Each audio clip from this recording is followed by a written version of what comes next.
Yun, may bago motor. At kung kayo din po ba medyo nauumay na sa Click at M3, tara po, samahan nyo ko at tingnan po natin tong ating bago motor na Yamaha Mio Gravis. At ito na po yung version 3 2025 model.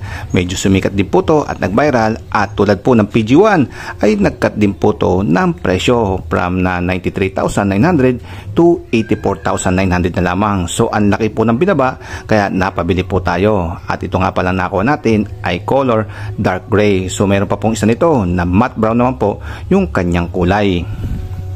At kung medyo interesado po kayo, ay ikutan po natin ang 360 degree para makita po natin yung kabuuan.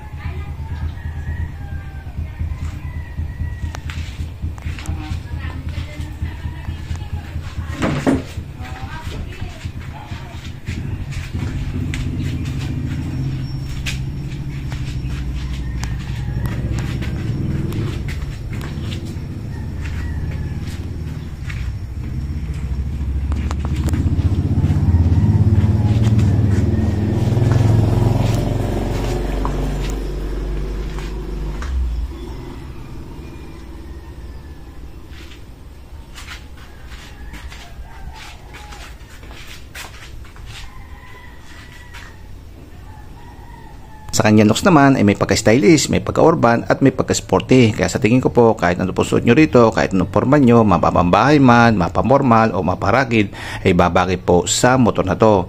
Pero medyo lumulutang po yung kanyang urban look, kaya bagay na bagay po to sa mga urban commuter. Pasok po sa budget nyo at yung kanyang looks, tara po, punta na po tayo sa kanyang specification at sa kanyang special features. At yung kauna-una po natin tinitignan sa kanyang specification, syempre yung kanyang makina. Medyo madumi naman po dahil kagagamit natin kanina. Pagpasensyahan nyo na po sa kanyang makina. Ito po ay 4-stroke single overhead cam, 2 bulbs, at yung kanyang displacement is 125cc. So 125 po siya, no? At yung kanyang cooling system ay hindi po siya liquid cooled kundi air cooled. So hangin lang po yung nagpapalamig ng kanyang makina. Bakit air cooled lamang siya? Kasi mababa lang po yung kanyang compression ratio na 9.5:1 at hindi po siya masyado nakapag-generate ng init at kayang-kaya po siyang palamigin ng air cooled lamang. So maganda po to, lalo na po sa mga hindi po masyado nagme-maintenance ng kanilang motor. So wala po tayong coolant dito na babantayan na posibleng matuyo at masira po tong ating makina. So since 125cc po itong ating makina, yung napoproduce po na horsepower nito in maximum is 9.3 horsepower at 8,000 rpm. At yung kanya naman maximum torque is 9.5 Nm at 5,500 rpm. So ginagamit po natin to at masasabi ko naman po is okay naman po sa unan at sa kanyang arangkada. So malakas mga pare ko, 125cc po yan Yung kanyang engine oil capacity ay kunti lamang din po, nasa 0.84 liters at hindi pa po tayo umabot ng 1 liter. Since na automatic po itong ating Yamaha Mio Gravis, yung kanyang clutch type ay CBT or B-belt automatic. So dry clutch po siya, no? At ito na yung kanyang starting system. At obviously naman po na wala po siyang kickstart. At yung butas po ng kickstart ay tinakpan na lamang dahil siya po kasi ay pure electric start. Alam po dito sa kanyang starting system ay wala ka po marinig na crank. Kumbaga tahimik lamang po siya. Pare ko, may narinig po ba kayo na crank? So wala po, dahil po kasi siya ay naka ACG na, so alternating current generator. At itong ACG ay advanced technology po ng mga motor ngayon dahil pinag-isa po nito yung starting motor at alternator at eliminate na po yung starting motor na may gear, kaya gayon po siya katahimik dahil ito po ay nakarekta mismo sa ating sigunyal. So tahimik po siya pag ini-start. Since na wala siyang kickstart ay kailangan po na i-monitor nyo yung condition ng inyong baterya, kaya po siya naka-digital panel na.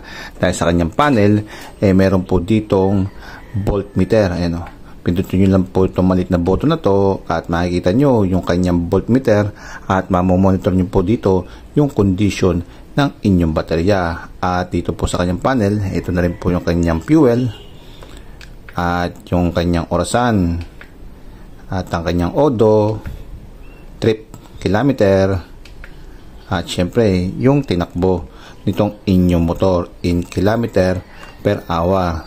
Sa kaliwang handle niya, ito po yung brake lever ng ating panghuliang preno at nandito rin po yung high and low ng ating ilaw, left and right turns natin, at ito po yung kanyang busina.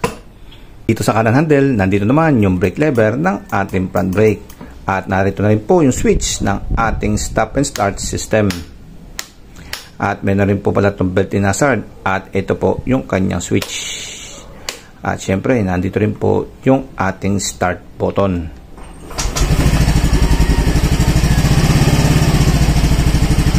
At yung kanyang ignition ay disusi pa rin po at hindi po siya keyless. At meron po siyang apat na posisyon.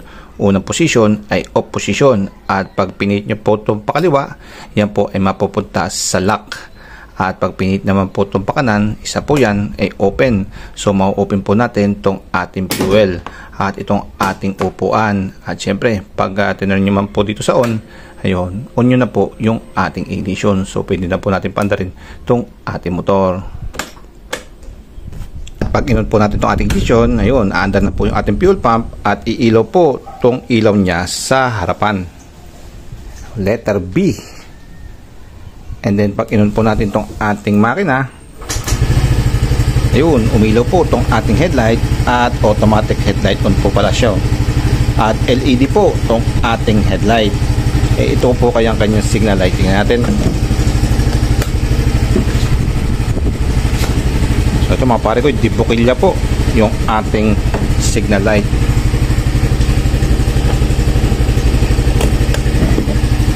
Ano, hindi po siya LED, kundi di bukilya po siya. At dito po sa likod, bukilya din po yung ilaw natin sa ating signal light. At itong ating stoplight, ayun, ganun din po, di bukilya din po yung ilaw nitong stoplight ng ating Yamaha Mio Gravis.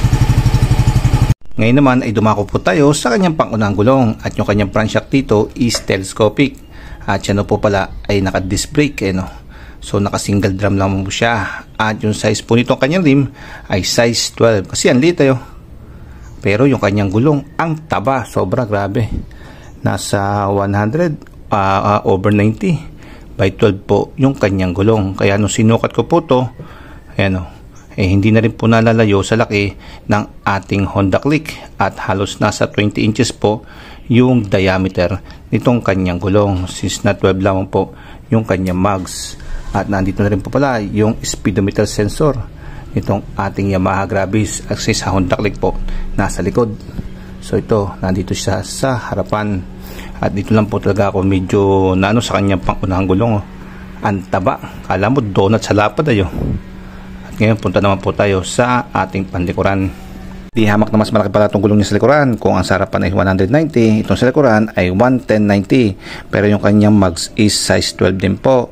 So kung ang harapan ay donut, mantahan ito sa likuran ay solbabida na po yung laki nito. At talaga naman pong mataba siya. At yung kanyang shock ay single shock. At yung kanyang preno, ito, mechanical lang po yung preno natin sa likuran. At ngayon naman po, dumako tayo sa special features nitong ating Yamaha Gravis. At ang kauna-unahan po dyan ay yung kargahan ng ating gasolina. At dito na po siya nakalagay. At meron po siyang button dito sa ating ignition switch. Pindutin lang po natin yon at magpapapap na po yung kanyang takip. Ayan. So yung capacity po pala nito ay nasa 4.2 liters. At yung ating tangke ay nasa ilalim po ng ating footboard. So yun, hindi na po tayo bababa upang buksan tong ating seat at makargahan po yung ating tangke. Dahil dito sa Yamaha Gravis, ayan dito na po tayo magkakarga sa ating harapan. Dito naman sa kabilang side ay may power outlet po tayo dito na may 12 volts, 1 amps, 12 watts capacity. So tanggalin lang po natin itong cover na to at ito, makapagsaksak na po tayo dito ng pansindi ng sigarilyo o kaya naman yung converter from 12 volts to 5 volts upang makapag-charge po tayo ng ating cellphone. Then dito naman po sa baba ay mayroon po tayo ditong bulsa na pwede po tayo maglagay dito ng baso. Ayan, malaki po siya o kaya naman po ay cellphone. So ito, marami po may gusto nito na malaki po yung space sa kanyang footboard o tinatawag po natin gulay board. Ito po yung kanyang compartment at malaki po to, nasa 25 liters po yung capacity nito at kasyang-kasya po dito ang isang large size helmet. So hindi po pwede pa ganito, dahil hindi po natin maisasarado itong pinto. Hindi rin po pwedeng isog natin sa harapan dahil hindi rin po natin maisasarado itong pinto. Tama ko yan. So napansin ko lamang na meron po pala siyang nakauka dito. Hubog na hubog po itong ating helmet. Kaya once na tinawag po natin itong ating helmet, pag ganun, yan, ay may sasarado na po natin itong ating seat. So yan mga pare ko, ganyan po ang position ng ating helmet pag nilagay po natin dito sa ating compartment, pataob po ganon. So pwede nyo po siyang lagyan muna ng supot para hindi po siya magasgas. And last but not the least, na special features niya, na special po sa iba pero sa atin hindi po masyado, ay yung kanyang start and stop system at yung kanyang Y-Connect. So hindi naman po sa atin masyadong special to. Yung Y-Connect nga po nito ay disconnect na dahil nakaka-drain daw po ng baterya at hindi ko naman po ginagamit yung kanyang start and stop system. Pero ang gustong gusto ko talaga sa Yamaha, which is isa lang talaga, is comfort. Napaka-comfort niyang gamitin at napakasarap talaga niyang ibiyahe. At ayan mga pare ko, yung review po natin nitong Yamaha Mio Gravis version 3 2025. So hopefully po nagustuhan nyo. Paalam!